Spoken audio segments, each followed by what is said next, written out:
Cruiser Ninko? Ninka. And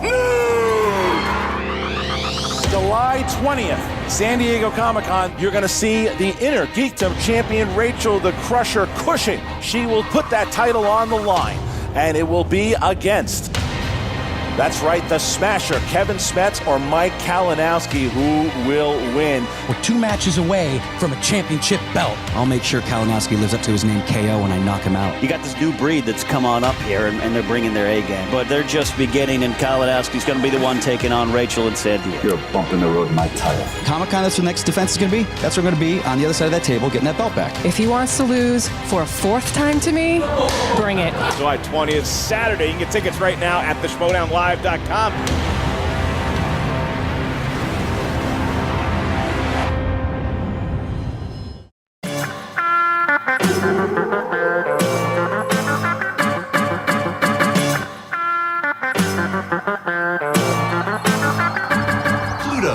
Ladies and gentlemen, it's time for the Schmoedown Rundown.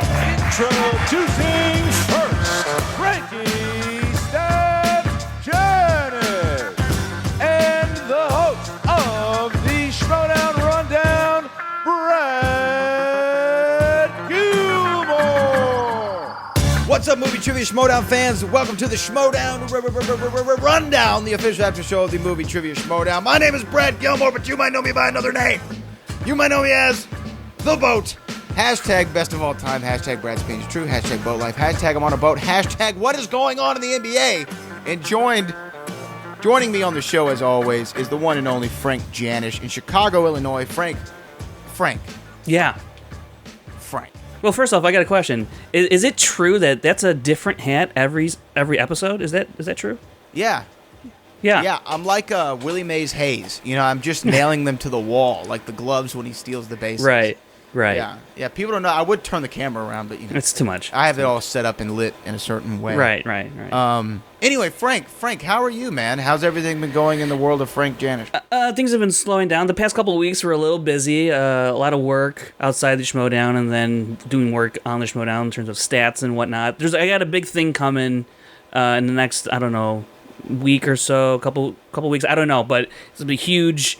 People have been asking, for like records on the Schmoedown site, triviasd.com, and so I finally found enough time to kind of compile all the records. I only did it for the singles division, and so currently we're working on a way to put it up on triviasd.com in an easy, accessible manner, and hopefully that comes up, that puts up soon. But I did write another article concerning knockouts in the singles division, so if you haven't checked that out, I think we're going to talk about it a little bit later, but go ahead on triviasd.com. Kings of Knockouts is the title of the article. It's a good quick read, informative. Use it for all your debates if you want to base it in facts. But if you just want to base it on feelings, go ahead and do that too. Or you could use facts. That's up to you. Anyway, we had a lot. What do you want from me?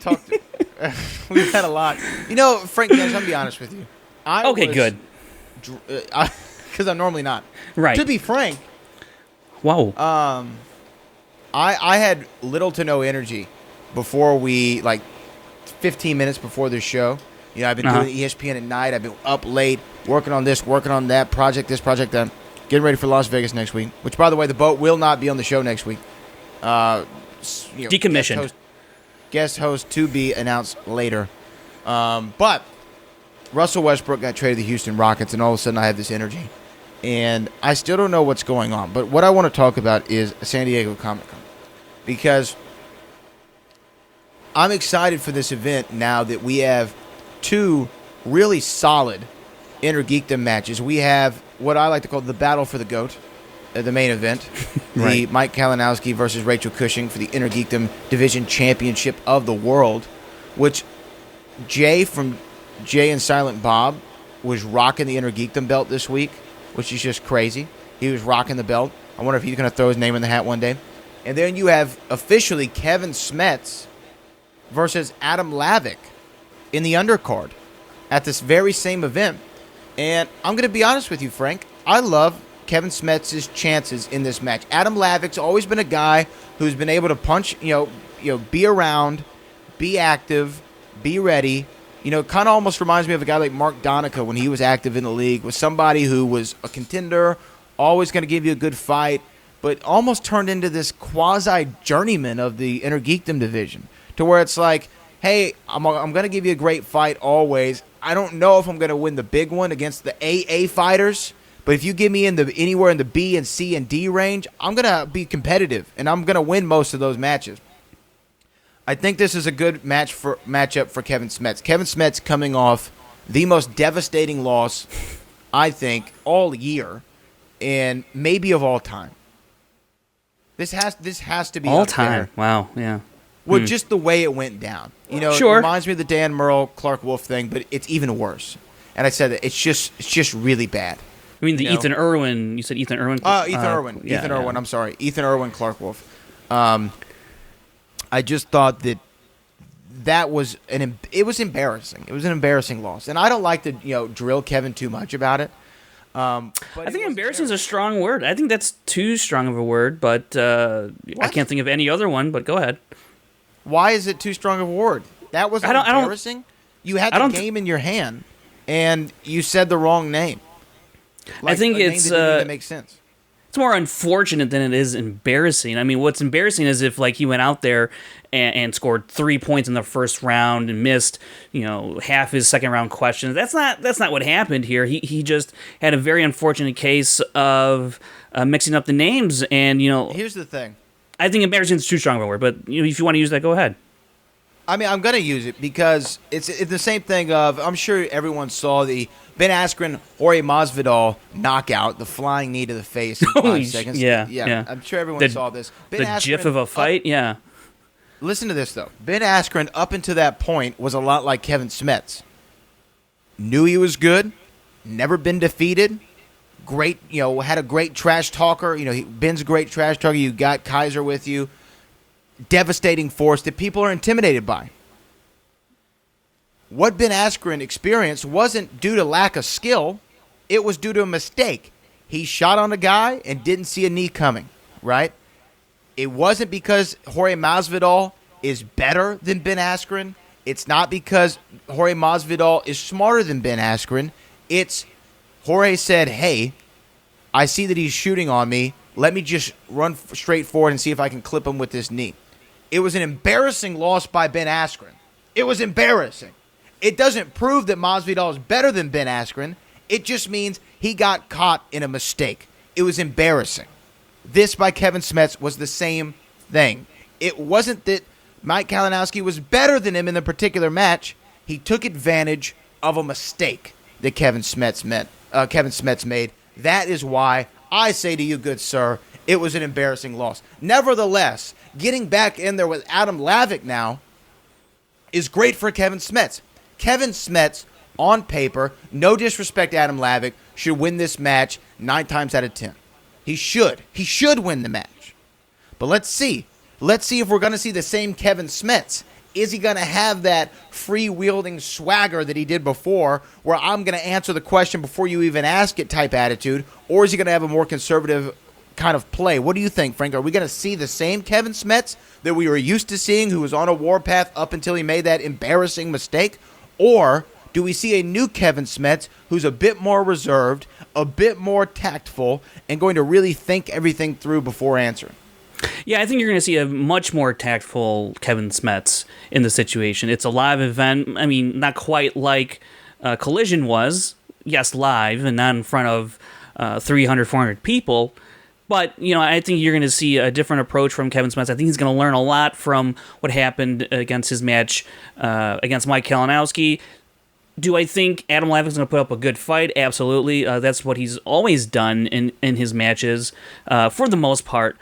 He's one of these guys that I don't know if, since his time off, since his last victory, I don't know that he's gone, into the depths of the inner geekdom and started rewatching movies, started quizzing himself, like a lot of the top tier players do in this league that we've seen pay dividends for them. I think Adam Lavick has been a guy who's just been coasting on his pure base knowledge and hasn't done anything to supplement it, and he's been very good. But you can't do that in Inner Geekdom, so therefore I do really think that Kevin Smets, who we all know, puts in a ton of work, and it got him to a number one contender match at Collision. I think all that work is going to show just why Kevin Smets is a force to be reckoned with. Whether he had a quote unquote embarrassing loss last match, I think if Smets Smets wants to be a good player, he's got to put that behind him, but learn from it. And I think that's exactly what we'll ultimately see at San Diego. Lavick is going to go. I think honestly, I think Lavick could get TKO'd in this match. I'd be a little surprised by it, but it's not something that I don't think Kevin Smets can not achieve. I think you might see Smets put up a perfect round, smoke the second round, and the Lavick will be on his heels the whole match. I think that's pretty much how it might go, but you never know. The wheel could have different plans.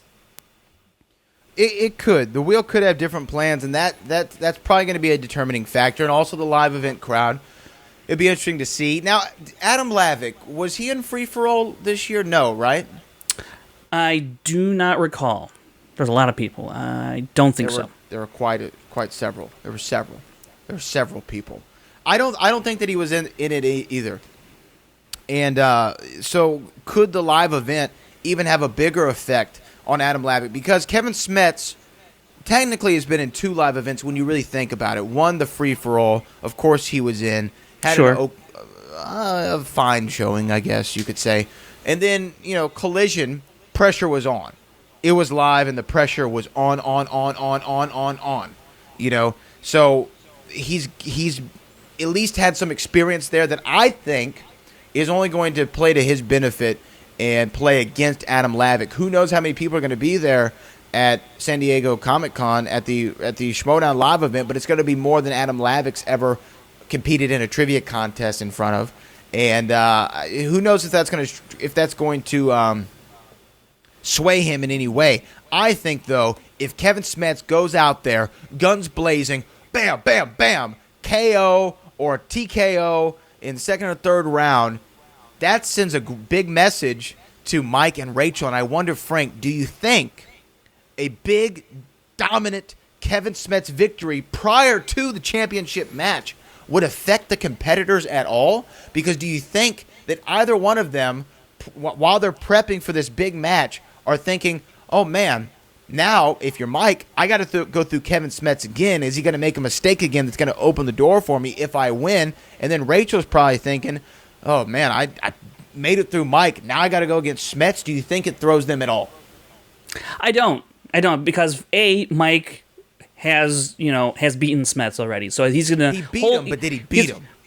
Yeah, but he's gonna hold on to that and knows that he can beat him, that he can be beat, and Rachel, I think, is just gonna be focused on Mike and knowing that she's beat him twice already, and she's I think she feels confident she can do it a third time, and because I think Rachel is a little bit more trepidation when it comes to Smets, just because he's packed in so much knowledge, maybe more so than any player in the Inner Geekdom history, to be quite honest.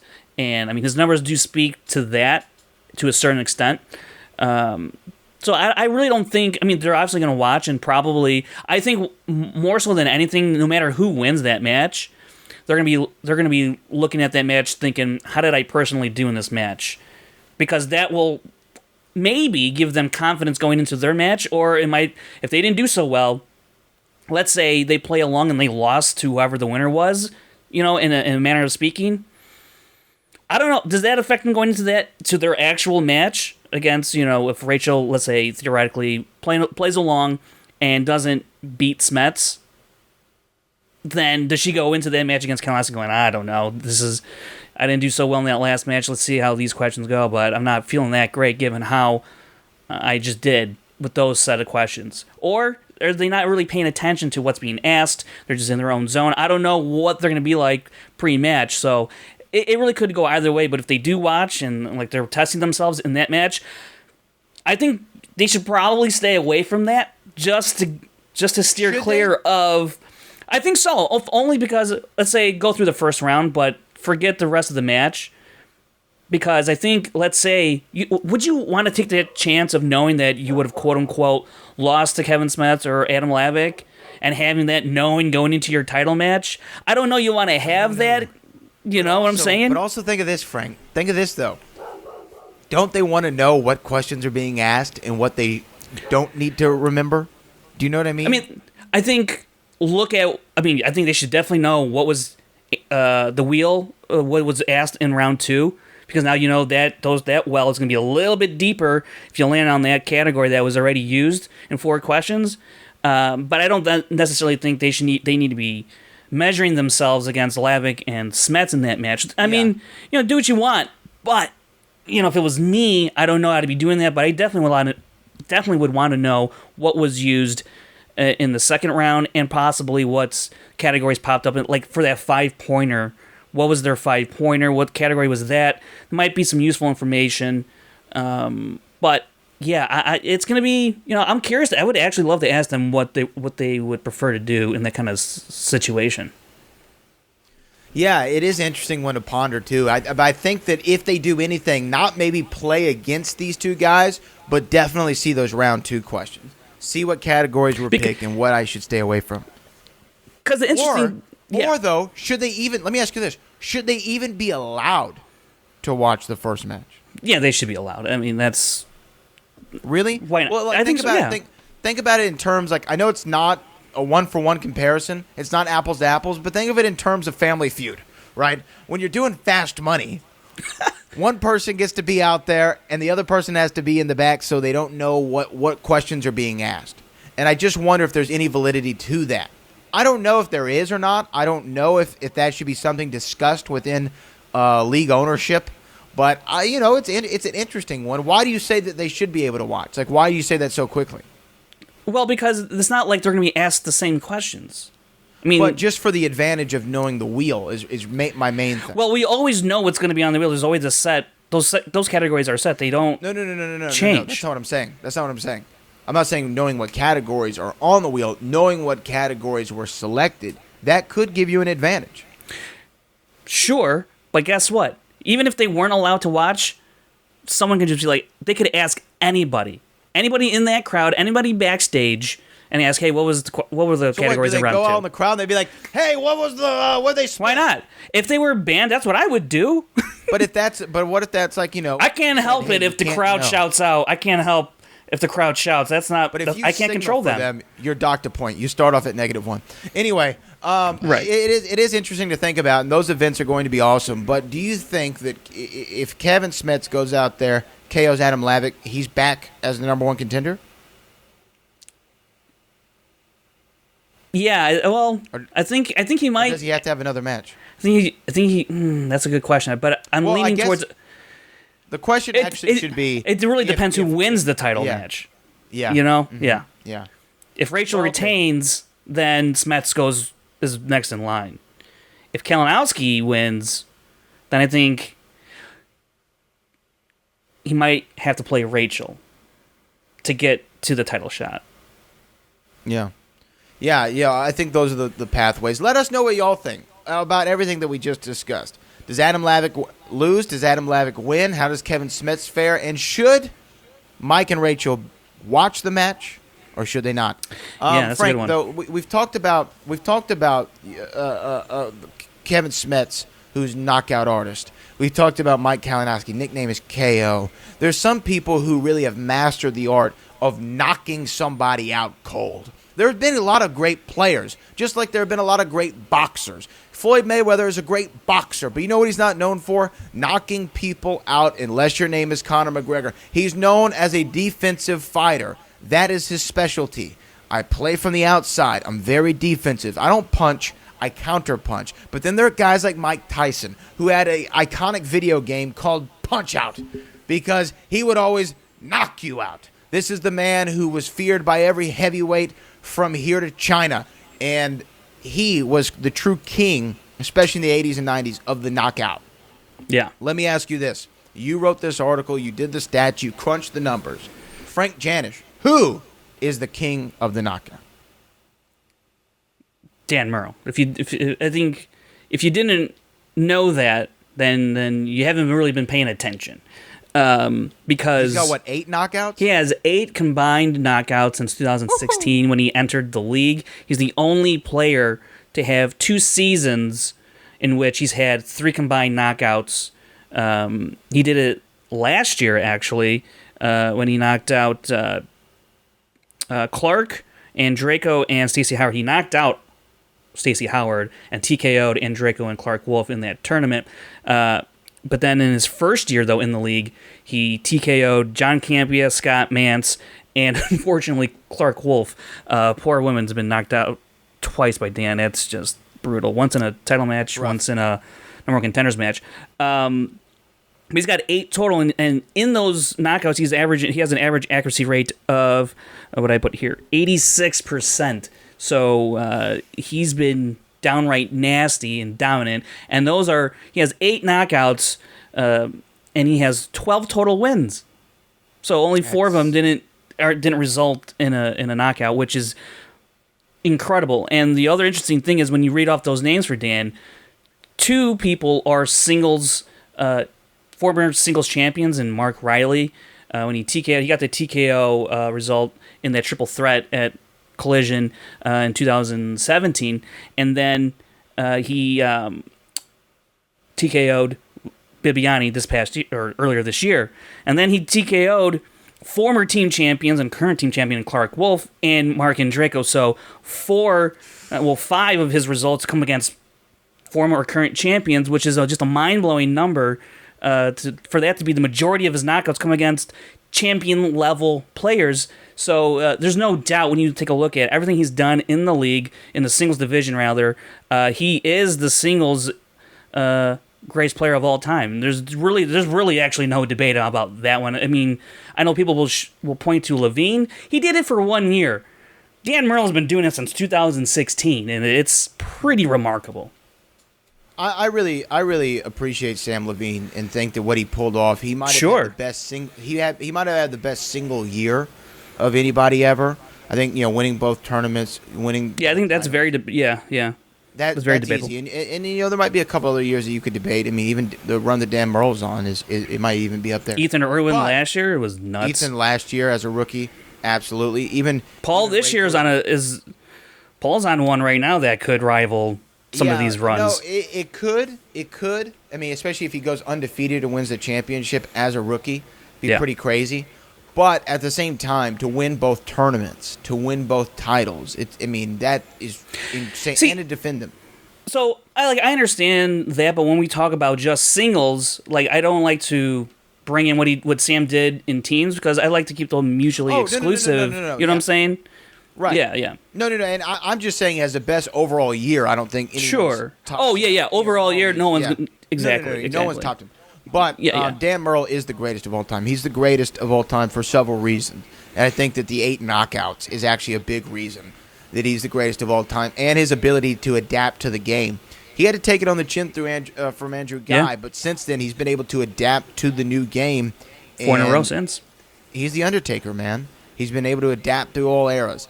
Who is, though, the runner-up of the Knockout Kings? That would be the one and only former singles division champ and current chairman of the movie trivia Schmoedown, Christian Harloff. He has 5 total knockouts before he cut his career short a couple years ago. But we have to note that in 2014, actually, so when we fast forward a little bit into, I think, was it late 2016 when they instituted knockouts and technical knockouts? And so then we had to retroactively award knockouts and TKOs to some players like Murrell and Kalinowski and Harloff in this case. Especially also, Riley got awarded 2 other knockouts from 2014 when he knocked out Alicia Malone and Gray Drake. But Christian Harloff, he did knock out Cody Hall in his first match in that 2014 tournament. And then in his subsequent match, he knocked out the man, the myth, the legend, Bobby Finstock. So he's got those 2 knockouts under his belt in 2014. But then he backed up his play. He had another 2 knockouts in 2016 and then 1 more in 2017. So it was a great run that he had, especially in that 2017 year.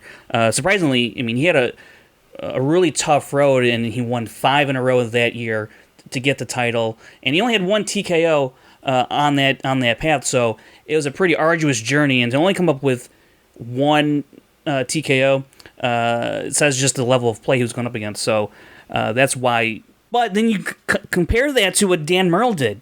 He went up against champions and still was able to TKO them, so it's like, man, so when you had that contrast, it's just like, geez, this dude's on another level in terms of Merle. It is, but it is interesting that Christian. I mean, if you were to poll, 100 movie trivia Schmoedown fans, to go back to the Family Feud analogy, I don't know if survey would have said Christian Harloff was number 2 in knockouts. I don't think that he's a name that we throw out there a lot as one of the good players of the league, one of the better players of the league. I mean, to win the championship, to have that many knockouts. Do you think that we would ever see a Christian Harloff return to the Schmoedown proper? No. Why? No, I don't think Let me reframe it. Sure. Let me reframe it. Would you like to see Christian Harloff go on another run in the movie trivia Schmoedown? Would I like it? That's a good question. I wouldn't mind it. I would like it if anybody who has since retired, Sam Levine or any other person, Jason Inman, if that person wants to come back and feels like they can compete, then I would like to see it. But I think this game has evolved at such a rapid pace. That's why I think Sam Levine says he'll never come back. He said in that post-match, the post-show interview or post-show for Collision, he ain't coming back. And I think the same reasons for why Ellis probably won't ever, and Harloff, not in a competitive manner at least. Exhibitions, different story. That's all for fun, and that's what they're supposed to be for. That's why they're exhibitions. Do you think that we see any of those 3 guys you just mentioned, Mark Ellis, Christian Harloff, Sam Levine, do we ever see them in maybe like the free-for-all? That's another good question. If Ellis and Harloff are calling free-for-all, then no. No, but here's the thing. One time in the Royal Rumble, the commentators, each one of them, Booker T included, were entrants in the Royal Rumble as they were calling the show, and they would take their headsets off, get up and go in the ring, get eliminated, and come back to commentary. I don't think it's out of the realm of possibility, sure, when you laid out that example. But I don't see, just because they are they're too much involved with the questions. And so to be unfair, and they're too involved in that aspect, so you would have to literally prepare the free-for-all without any of their input, because you don't know how long their run might go. You can't say, well, we got 50 questions here for Christian, because you have to prepare for the possibility that once they get in there, they're not going to get booted. So you would have to literally prepare the whole event without them at all looking at any of the questions. And I don't know if they're at that point where they're comfortable enough to do that and delegate that to other people, because this is Christian and Mark's baby, and they take great pride in it, so of course they're gonna be hands-on. I don't know, when you look at it that way, I'm not sure. Levine's a different story because he can always take a step back, even though he's there for a lot of the matches and does some behind the scenes stuff, whatever he does there, commissioning. He's a possibility, but again, I think he just likes to be a spectator at this point. Okay. Well, I think that there's also something about he didn't want to tarnish the record, right? I mean, he didn't want to tarnish the way that he left, and I 100% get that. But let's talk about the matches that went down this week. We saw a singles match and a team match. Also, really the week of Eric Zipper. Last week we had the week of Janine the Machine. This week, the week of Eric Zipper. Eric Zipper, Paulo Yama teamed up to go against Video Drew. And what was their team name again? What was Video Drew's team name? Looney Bin. The Looney Bin. Yes, yeah, of course. Makes sense. Really did. Yeah. It definitely did, and we will talk about that. And then we saw Haley Fouch and Eric Zipper go one-on-one. Tell me first, Frank Janisch, we'll talk about the team match first. What were your opinions of the 2 teams that we saw? Look, I was looking forward to seeing loose cannons with Paul and Zip, especially after Zipper's performance in the Manager Bowl. he played really, really well, especially in that first round, and he kind of tapered off a little bit, but he played at a very competitive level. And then, you got Paul. He's already in a title match against Dan Merle coming up next week. So, and he's been playing lights out. So I was interested to see if Zip could keep up that level of play, and B, let me see how Paul works as part of a team. With the Looney Bin, I had no idea what the hell to expect. I don't know who this Tom guy was. Video Drew is... I don't know what she is or where she came from, but, I think she had a decent showing in her first match. So I had really no idea what to expect. I was definitely leaning in terms of Loose Cannons as the favorite here. I mean, they were the favorite coming into this match, and rightfully so, with Paul there and Zip playing good. So, and the unknown quantity with Tom, who's just Tom now. It's so weird. But, I was expecting it. I was like, this might be a fairly, routine win for a team match. But that was not the case. Not the case. We're gonna break that down. I want to say this: the Looney Bin, Tom, Video Drew. I want to talk really though about one half of that team. I want to talk about Video Drew. Video Drew, we saw her against Brendan Meyer. Came up short, but by hair, barely lost. But I liked her in that match, just her persona. I think I talked about it then on the show. Like, I just like how she came across. Video Drew thinks this, Video Drew thinks that, the third person thing, the really odd way of presenting her answers. I found it entertaining. And I think I said at the time, these are the kind of people I want to see in the league. People who, even in their answers, make it engaging and entertaining. Yeah. And I'm going to be honest with you, Frank. I think I'm like the world's biggest Video Drew fan. Right? Really? Because I absolutely loved everything that she did. The Tom, I'm okay on. Take him or leave him. Just being honest. There's not much there. I mean, there wasn't a lot for me to understand. Like he might show me more later, but right then and there, I didn't see a lot. Video Drew, man. Her character, the way she comes across, the way that she acts in her promos, the things that she says, they're so very odd. They don't make much sense to me. I don't understand who she is or where she came from, but I absolutely am attracted in the sense of I don't understand her. Yeah. And it makes her interesting. You know what I mean? And I love it. I'm trying to find some kind of comparative out there, and I can't really, which makes it all that much more intriguing. Of just like, here's this character, here's this force, maybe like there was this group back in WWF called the Oddities who were sang to the ring by the Insane Clown Posse, and one guy carried a Cartman plush doll. Maybe that's a comparative, or maybe the Blue Meanie. I don't know who she is, but I find her really interesting. I really like Video Drew. Yeah, what the interesting thing about Video Drew is, this was kind of a different type of personality shakeup compared to her debut, and I almost felt like it was a ruse that, she's putting up this she's trying to conform to what she believes is normal society, kind of composure, hitting the nail right? on the head. Keep going. And so, and I expected it to turn at some point in the match. I expected her to be like, this isn't working.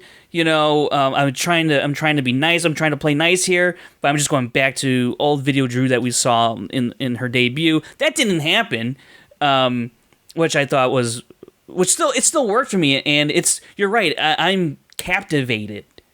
I'm captivated by just her mannerisms, the forced awkward smiling. I'm just. It's very just she's like an alien from another world and is trying to learn on the fly how humans act. And she saw some bad video on YouTube and is trying to emulate that at the desk, and hilarity ensues. There you go. I really, you know what? But think about this. I think Video Drew, if she were to be at a live event or be at the free-for-all and she came out, she would be one of the most over people just off these two appearances. People would love Video Drew. I really think so. just because people are like, oh my God, there she is. What's she gonna do? I don't understand. There's no one like her in the league. I mean, by far. And that's how you stand out in this league. I mean, there's so many competitors, so many great competitors. And here's the thing. Even though she's lost both of her matches so far, I don't think that's a reflection of how good of a player she is. No. Because she is on point. She's just had 2 tough goes at it. Yeah. I think if you get somebody else, she can win a match. This isn't like, some freak of nature match. It's not like she's Robert Meyer Burnett or Tom Dagnino kind of level of play. She's actually a high level player. She really is. She just hasn't won yet. It's like Peyton Manning. He was a high level player. It just took him forever to win. That was the thing about him. It's like James Harden. He's a high level player. He just hasn't won the big one yet. But we know that he can, especially with Russell Westbrook now. But let's talk about the match. I thought that Paul Oyama and Eric Zipper were going to win this. But break it down. How did round 1 go score-wise, and then let's go to round 2? Well, it ended 15-14, just a 1-point lead. Yes. This is what the hell? We got all the way to question 7 with Paul, Zip, and Tom all tied at 7. I can't recall, or if it has ever happened, I haven't had time to look, if we've ever gotten that deep into the first round when 3 players have had a perfect round. We've had a top 10 actually. Roca and Nose did have a combined perfect first round against top 10 way back 2018 to start the year. But I can't recall having 3 players all at 7 points apiece at question 7. And then Paul and Tom, they get that final coming of age question right, and then they both whiff on the bonus. But man, 15-14. You would think we're watching, a title match here. Shirewolves against, who's the boss, right? I mean, it was incredible. And the crazy thing is Tom, being completely unknown, is just running through all these questions, and in a great turn of events here, or I guess keeping up with how he played in the Manager Bowl, Zipper, he put up 7 points in the first round to complement such a great teammate in Paul Oyama, who's, again, obviously, in the singles title match against Dan Merle. So to see Zip keep pace with Oyama in a respectable manner, 7 and 8 points, I mean, that's an incredible first round, especially for a debuting team. And likewise for the Looney Bin. This went completely in a direction I had not foreseen. As I'm watching this match, I'm going, what in the hell are we watching? And where is Tom from? How come we've never seen this dude before? What's his last name? What does he do for a living? Where does he live? What does he eat? I want to know, does he go to 7-Eleven? Is he a Baskin? I want to know everything about this guy because he was running through this first round and it didn't even stop there, which is all the more incredible about this match. You think he's boxers? You think he's briefs?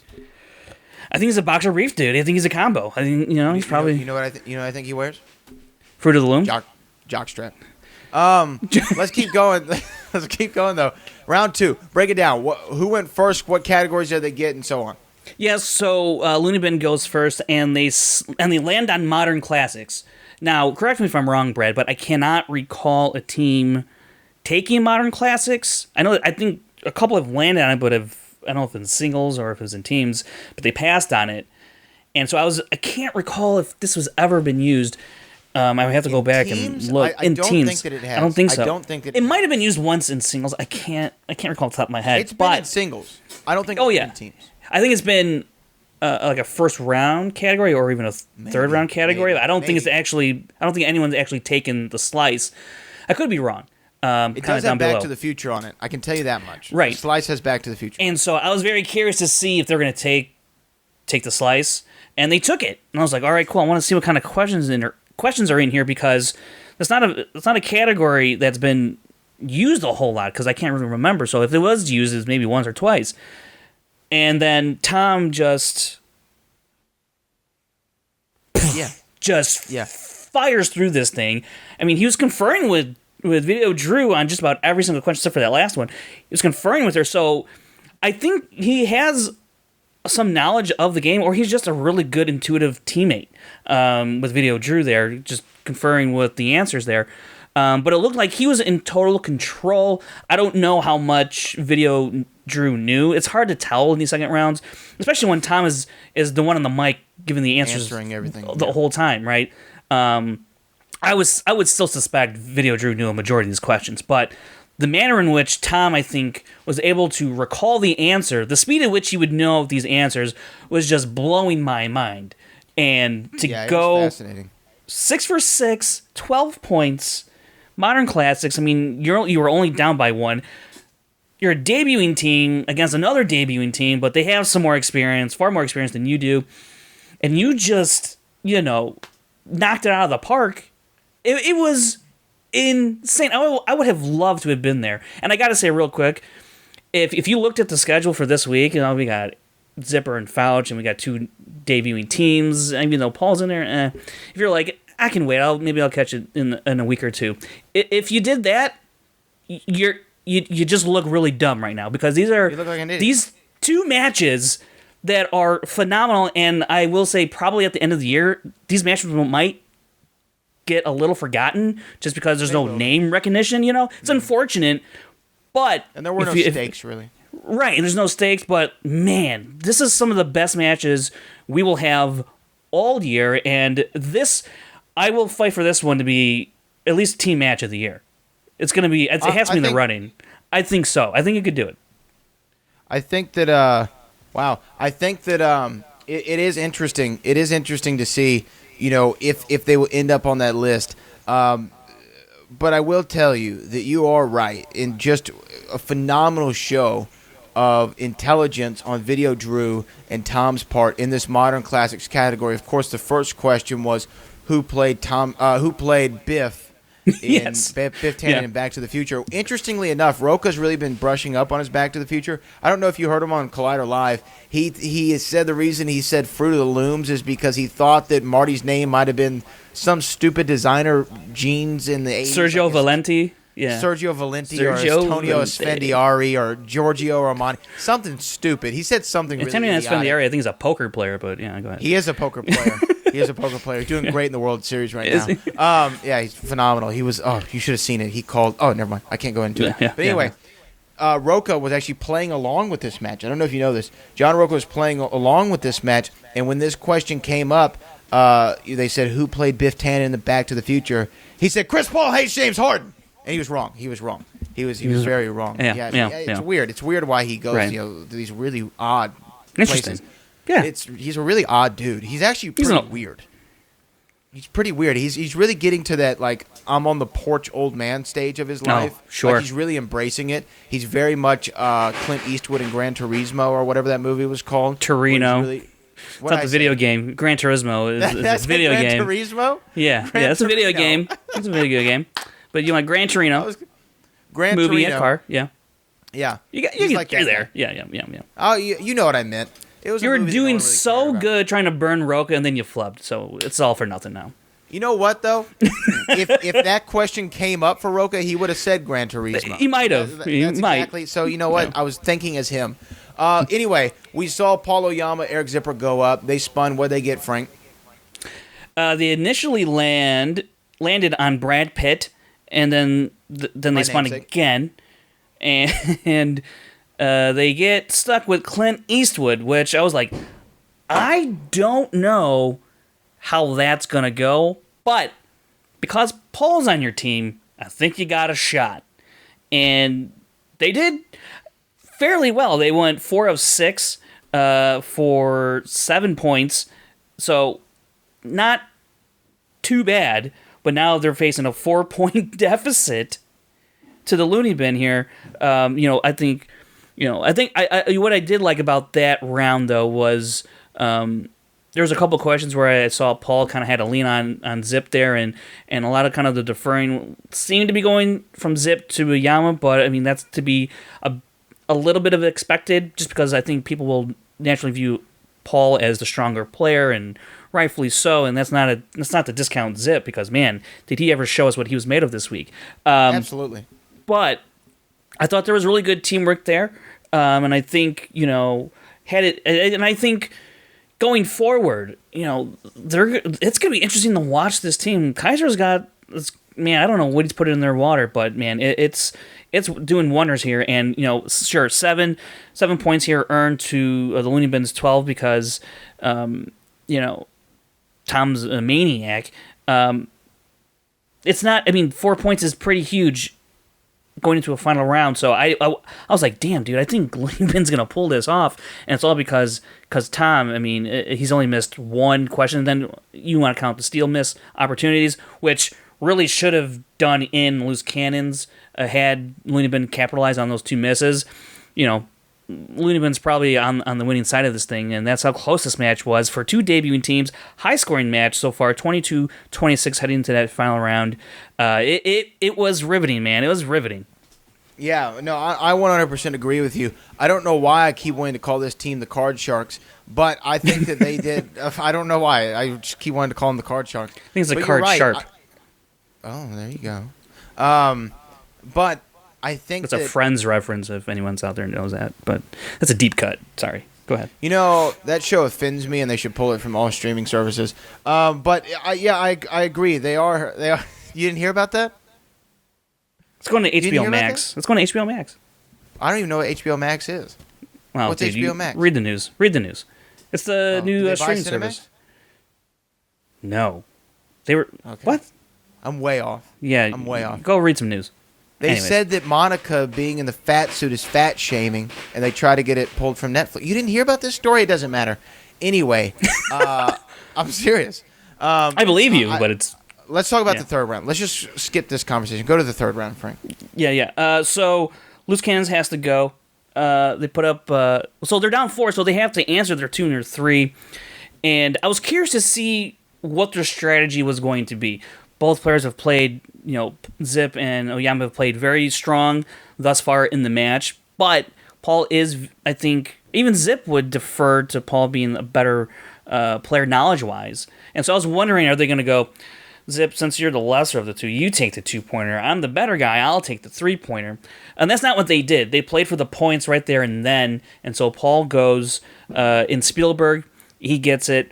And then Zip has to get the Angelina Jolie question. And he gets it right. So it's like, they're firing on all cylinders here, even despite being down. But they're working really well together. They're pulling, the right levers at the right time. And then it goes back to the Looney Bin. And it's Cameron Diaz, and they give it to Tom. They decide on Tom, and he gets his question correct. And then it goes, does it go back? I'm losing track of my math here. But regardless, Loose Cannons, they get their 5-pointer, and Looney Bin's unable to come up with their 3 and 5-pointer. Drew couldn't get the question. And I gotta say, this team question, though, for Looney Bin, I thought was a little bit more difficult than Loose Cannon's 5-pointer. Was it I can't recall, but I know that Looney Bin, what was the name of the torture device in Matilda? I grew up watching this movie a lot, and in my mind I was Drew like, said the punishment box, and I knew that wasn't right. I knew it wasn't right, but in my mind I go, was it pokey? I know that doesn't sound right, but I know it. Sort of that, and then the answer is actually the chokey, and I was like, damn, dude, I was right there. Would have been cool if I could have pulled that, but I think... Did that movie frighten you as a kid? Not really, no, because It bothered me. I mean, hashtag Team Bruce all the way. He can do it. So, but yeah, I think... That's what freaked me out. I mean, the cake eating really disturbed me as a kid. Huh. Yeah, it really got to me. More so than the chokey. It looked like good cake, though, man. That looked like some good cake. Bruce made it look good, I know. I gotta tell you. Yeah. Danny DeVito's in that movie, right? He is. He's the father, yeah. He's the dad. He directed it, too, I believe, so. Did he direct Matilda? Yeah, and Pee Wee Herman's in it, too. He plays the You should cop, enter I the think? Schmoedown. Yeah. We're having great side conversations today. We are. This is phenomenal. But anyway, Video Drew and Tom end up losing the match on that Matilda question. The Card Sharks end up getting the victory. Paul Oyama and Eric Zipper, really phenomenal team match all around. What was the final score? Was it like 35-33? 32 to 28. Like, 32 that's an 28. insane number. 32 to 28. It's very high. I mean, a year ago, or a year and a half ago, the team record was set by Top 10 and Top That, and I think it was something in the 30s. They were in the 30s for sure. Yeah. Just think about 2 debuting teams setting these kind of combined totals. Yeah. It's absolutely bonkers. Where does Paul Oyama and Eric Zipper go from here? I mean, obviously they're probably going to be in the tournament together. I think both teams might be in the tournament. I think this performance alone. I'd like think to run warrants, this one back. I would love to run this one back in the tournament. Set up the brackets to where we can see these guys in the second round or the first round. Exactly. I want to see him in the second round. I want to see him in the first round. I want to see him in the second round, just because there's a little bit more stakes there now, right? Damn, dude. I think this performance alone kind of warrants the loony bin to get into the tournament. This win here for Loose Cannons, I think, definitely gets them in, right? I think they did say that they're in. If not, they should be. So yeah, I mean, Zip just got to keep playing at this level, and I think he has that confidence right now. And I think he's just in a really good mode in terms of going through the old Rolodex and pulling out these answers.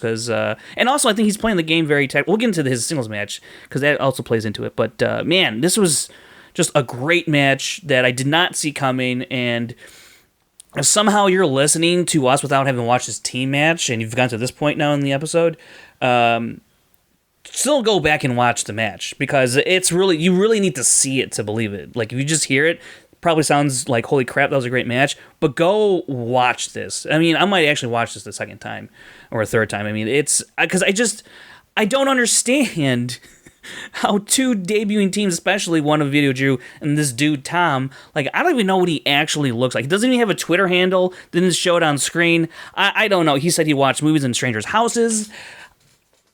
You know, jeez, I don't know what to do. Like, I'm honestly at a loss here. Well, you know, he's a creepy dude. I love Video Drew. Literally, I want a Video Drew for President t-shirt. Can somebody make that? Somebody out there, please make that design and tweet it to me and at Video Drew. And I'm going to get her permission to make it, and I will wear it on the rundown the next time I can, because I want Video Drew to become the President of the United States of America. And that's true. She has my endorsement right now. Wow. I'm not a political guy. It's very brave of you. But you know what? I just saw such injustices happening in the world, and I decided, you know, why not go to make a shirt? Yeah. Yeah, and why not go all in on a candidate who has all the abilities, you know, who has the social skills, who has the great orator. You know, I really like her policies. I like what she stands for. Right. I like what she stands against, and that's why. That's more importantly, what she stands against. Yeah, that really is a measure of a person. I 100% agree. So, Video Drew, you have my endorsement. I hope you accept the nomination. Anyway, let's move on to the second match, though. Let's talk about Haley Fouch versus Eric Zipper. Another just straight up slugfest. It's just like, let's go. Who wants to go? Y'all want to go? Let's go. First round, Haley Fouch gets perfect first round. Eric Zipper was very close. I think it ended, 8-7? 8-7, yeah, 8-7. Haley gets misses the bonus. I got everything right. This was the first time this ever happened to me. I played along. I got everything right plus the bonus. It's the first time it's ever happened. I might have had 6 at least, maybe 7, but yeah, I think there's one I missed. Look, this matchup didn't even strike me till they mentioned it in the match. They were a team, the Crazy 88. Yes, and it's such a short-lived team because they were a one and done that you kind of forget about it. And I was like, holy crap! And I remember us talking about maybe they stay together and see what happens here. And had they stayed together, look at the kind of performance they just gave in this match, let alone the first round. I mean, they combined for 15 points. So, if they were a team, look, I mean, now they're on loose cannon loony bin level, which is crazy. Or, anyways, Haley getting the perfect first round minus the bonus. I thought, look, this is the Haley that we all felt like was there, and she really demonstrated that here. And then Zip, dude, let me tell you, Manager Bowl, team match, this first round, the guy is in a groove. And yes, he didn't win the Manager Bowl, but I think it gave him confidence going forward in that team match. Now here in the singles match, I mean, he's got to be feeling really good. I mean, his 2 first rounds, he's answered 14 out of 16 combined, this week alone in first round questions. So phenomenal stuff from Zip. Great play from Fouch. And this one looked like, I was like, are we going to keep this pace up? 2 matches this week like this, incredible. I mean, it was off the charts. It was off the charts. That first round was so crazy. And Eric Zipper, somebody put a battery in his back. You know what I mean? The guy is supercharged. It's like, Kaiser stole the water bottle and wrote Kaiser's secret stuff on it. And gave it to Eric Zipper because he's been playing at the next level, man. And I'm be honest with you, I was a little down on Eric Zipper. I think that you could probably hear that in our collision recap. I was a little bit down on him. I'm like, okay, he's a guy, but he's just a guy. He's a role player. He's not even a sixth man. He comes off the bench. He gives you, 8 points a game, couple of boards, and he sits back down. We play him for about 10, 12 minutes. But this Eric Zipper that we've seen this week in the week of the Zip, this guy is somebody who could be the sixth man or be in your starting rotation. And I really, really was impressed by everything that we saw. Let's go to round 2, though, Frank. Round 2, Eric Zipper didn't fare so well. Yeah, not terrible, not great, very mediocre. He got 5 points. He was 3 of 4. Haley did steal a point there. So, he tacks on 6, and so he's sitting at 12 points after his turn. And then Haley... 10, I believe. Yeah. At that time. Yeah. And the thing was, famous actors and actresses, what an open and broad category. Yeah. It was a ballsy move. It was a really ballsy move, and Kaiser almost seemed happy with it again. And Kaiser, my brother, you got to really think about these choices, man. I know you're new to the game, but that's a really broad category for a match that was so close at that time. He needed to hit something that he was a little bit more confident in. I think that the risk of a second spin probably would have done him well. Yeah, I think that's fair to say for sure. Because I think, I don't know if it's really confirmed or not, but at least for that first question he guessed, and the second one I think he probably had more of an educated guess there. So you could say he got kind of lucky there, because actors, actresses, that's just, you're right, it's so broad and it can go all over the place. You're not even, you could be asking about, Brad Pitt, and then you're looking for an Al Pacino answer. It can go any which way. There's really no way to, at least I don't think there's a way that you can put your mindset, in a lane to where you can go, I can start fishing for answers here. And it takes a lot of time, and you got to utilize the clock. And I think that category is something that really a very experienced Schmoedown player who understands the pressures of the countdown. I have the JTEs, I have multiple choice. You got to have all your wits about you if you're going to play this kind of category, I think. But with that said, Zipper did fare pretty well. He only missed one question, and he got burned for a point, but he had an opportunity to steal it back. He had an opportunity, and the thing about it is the match was so close. I think going into the final round, it was, 15-13? Yeah, Fouch. Yeah, 15-13, Haley was up. It's still anybody's ball game. They were in it the entire time. Eric Zipper was never behind. But let's talk about how that third round went down, Frank. What a great week of matches it was. Unbelievable. Haley gets her 2 and 3 pointer. Zip gets his 2 and 5 pointer. He was digging deep for that 2010s question. He burned the rest of his repeats there. And I thought, I don't know. Like, after that first repeat, I was like, I don't know if you want to do that. Just, forfeit it and go for that and save it for your 5-pointer, because that's where you might really need it the most. But he was playing for in that moment, and I feel like if you're going to burn your repeats like that, you got to feel fairly confident that you're close to the answer. If you're going to burn 2 of them and you still got a 5-pointer to go, I got to feel like, you're right there. I don't see any other reason to burn both of them. Maybe 1 because you feel like maybe I can get there, but to use 2, that really kind of strikes me as this person's very close, trying to pull it, trying to buy more time, and unfortunately he couldn't get it. But then he just kind of was like that. He gets his 5-pointer. Haley, her Disney question. Whew, that's a tough one. That Moana question, man. Moana's a difficult. I haven't seen it yet, and all these new wave of Disney movies, very difficult for me.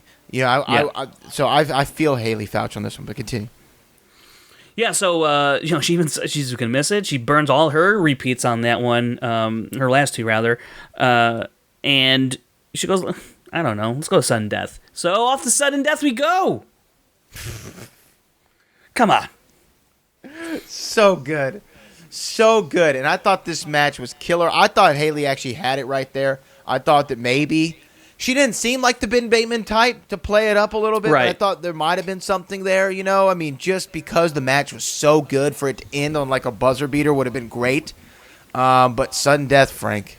Here we go again. How many matches do you know? Do you know this? How many matches this year have gone into sudden death? Obviously, the Rachel Cushing, Mike Kalinowski match. Oh, wow. Is that the only one? I think there was one. There might have been one more. I feel like there's at least one other one. Yeah, and I know our Twitters are blowing up right now. Yeah. Yell at us. Yeah. List it off. This is what happens. I mean, I should have looked this up beforehand, but I did it anyways. Well, you know what? That's why you're not really the stat man. Okay, you need to shut your dirty mouth right now. That's what you got to do. I like numbers better than the stat man. Because I feel like now here's the thing, guys. Frank did compile a phenomenal list of statistics that he sent to me. I mean, it's one of the craziest things I've ever looked through. But every time I ask him for a stat, every time he just never has it. No, I don't. You're right. I don't. So that's why it's like numbers. You know how to crunch the numbers. You remember the episode of Seinfeld where he gets the reservation for the car. He has a rental car, and then he gets there. And even though they have his reservation, they ran out of cars. And he's like, you know how to take the reservation, but it's the holding of the reservation. That's the important part. Frank, you know how to take down the numbers, but the recalling of the stat. I tell you what, though. Very early on, when there's only like 2 or 3 seasons of this game, I knew everything off the top of my head. But now we're like 300 matches, and it's like, it's crazy. And things change so much. Like, there's no point in memorizing things because it's just going to change in 2 weeks, Yeah, but it's funny because you're right. Every time you ask me a stat, I'm like this, and sometimes even though I could be watching the match, I could be doing every recording, everything, and I go, Brad might ask me about this, and what do? Just keep going, not even gonna look it up. You might ask me about that. I'll take a shot. Maybe he won't. Maybe. And then lo and behold, that's worth the risk. Anyway, talk about sudden death. How did it break down? Well, very quickly. Just one question, and man, Zip, I'm telling you, I was literally like if you can see me right now, if you're watching, I was just like, he did it. Like, he actually pulled off this win. He's had a miraculous week in the Schmoedown. A team's win, a nail biter there. He has a nail biter, even more of a nail biter here in sudden death win. He's definitely made the dungeon proud to an extent. Kaiser did call him trash, even in a backhanded way, which Zipper took little exception to, which was funny in that post-match interview. But man, tough loss for Haley. She played really well here. She answered 78% of her questions, and in her debut singles match. So Haley's definitely got to show up more in the singles, and let's see what happens for teams. Look, I think a lot of people out there don't feel like teams is really going to work out for her with her teammate, and I just Kaylin. I agree. I don't know, but there's been a lot of downtime. Let's see what happens when they come back. Man, can I propose a match? You know what I would like to see? 2 great debuts in singles. No one with a victory yet. I'd like to see Haley Fouch versus Video Drew. I think that's a good matchup. Not bad. I think that's. Come on, Frank. That's a good matchup. Yeah, I dig it because I mean Haley is also kind of in the horror side of things, Right. and Video Drew is of another world, so I think it's those a go good well matchup. together. Yeah, I'd right. be excited to see it for sure. All right, Christian, At least make it happen. You know, yeah. Last thing we have to talk about before we get out of here this week. We saw the divorce of Critically Acclaimed. Yeah. We did. And now, William Bibiani. You know, I don't know if Brendan Meyer, the kid, I don't know if this is a rebound type situation or this is a I had my eye on you all along. Is this a my best friend's wedding kind of thing? I don't know what's happening. But, you know, he walks up to Brendan Meyer, who was spinning from the wheel and not the pegs. Good. And Bibbs was like, hey, man, you know, I wanted to, you know, ask you something. I mean, this was like a Far From Home scene. I wanted to ask you something. Spoilers. Well, sort of. Hey, would you be my partner? And he was like, let me think about it. Of course I would be your partner. Right. And now it's official. It's official. The Kid and the Beast are partners. Beauty and the Beast, maybe? I don't know. I mean, Brendan Meyer's a good-looking kid, so I don't know. That could be the name of the team. But what do you think of this team, Janisch? Yeah, I think it was a long time coming, and people were reading the tea leaves for quite some time. Interesting, though, that like the relationship of Bibbs and Whitney is barely cold. It's still warm. And Bibbs still pops the question to Brendan Meyer. We got over that real quick. And he was back on the prowl, seems like hours later. But, it's going to be interesting to see what Team Free For All does. I don't know if that's their team name or not, but I'm interested to see if they can get into the tournament, for one. Two, how are they going to play? Is Brendan Meyer still... I mean, last we saw him, he kind of still was on that same trajectory of improving. We saw from Free For All to his next match. And, let's see if he can maintain that pace. We know Bibbs can. I mean, he's been doing this for a few years now, and he's been fairly consistent, aside from the win department, even though he was a singles champ. But for the majority, it's been up and down for him. So... curious to see how they will work together, because being on the same page outside of the game is one thing. Can you transfer it? Can you work together under a pressure situation? Remains to be seen. But I think they won't have too much of a time getting on the same level. I think Brendan Meyer is very much trying to learn a lot from Bibbs, and Bibbs, I think, is enjoying that mentor role. And so I think it'll be a fairly good jumping off point for whatever match that they go. Whether they win or not depends on who they face. If they face Looney Bin, honestly, I don't know if they could be. I don't know. That's a toss-up. I don't know. It is a toss-up, but I would be remiss. I can't even comment on this. I really can't. I would be remiss if I didn't ask our super producer. Missed? Are you saying missed, remissed, or remiss? Remiss. I would be remiss.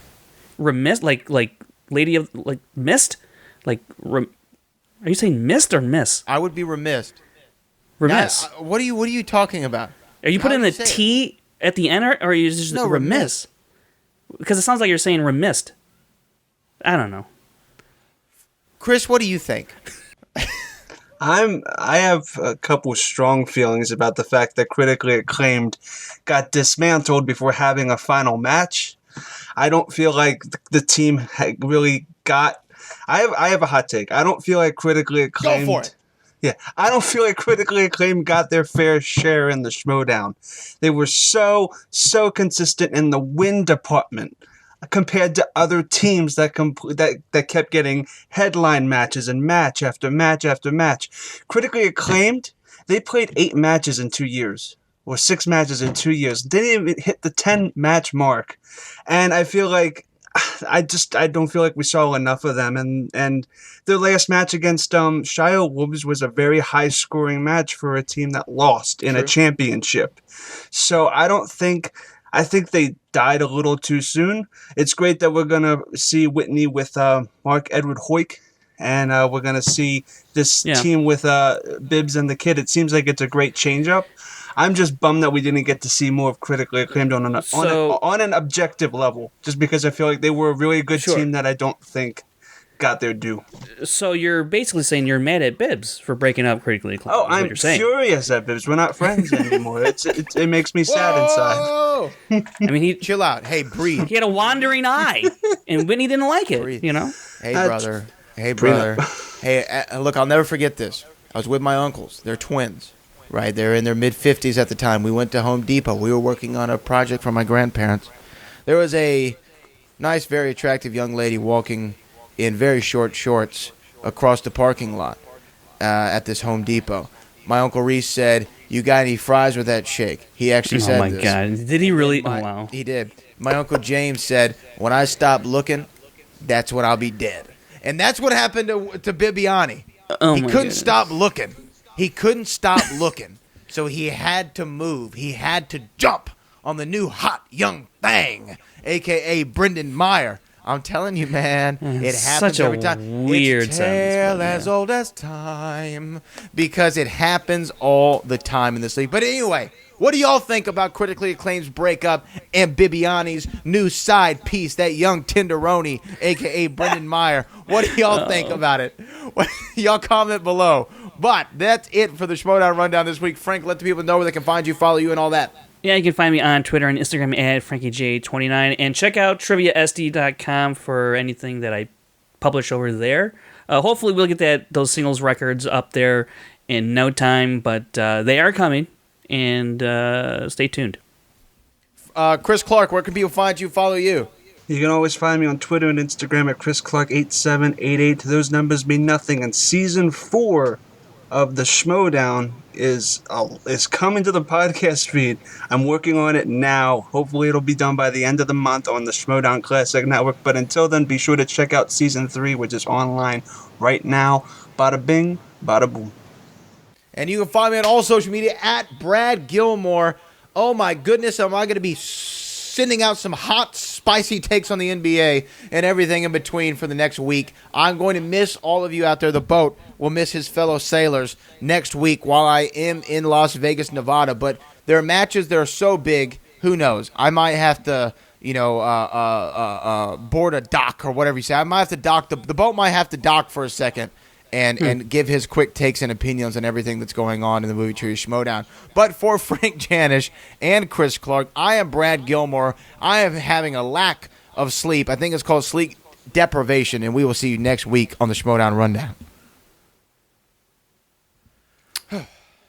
All right. That was that.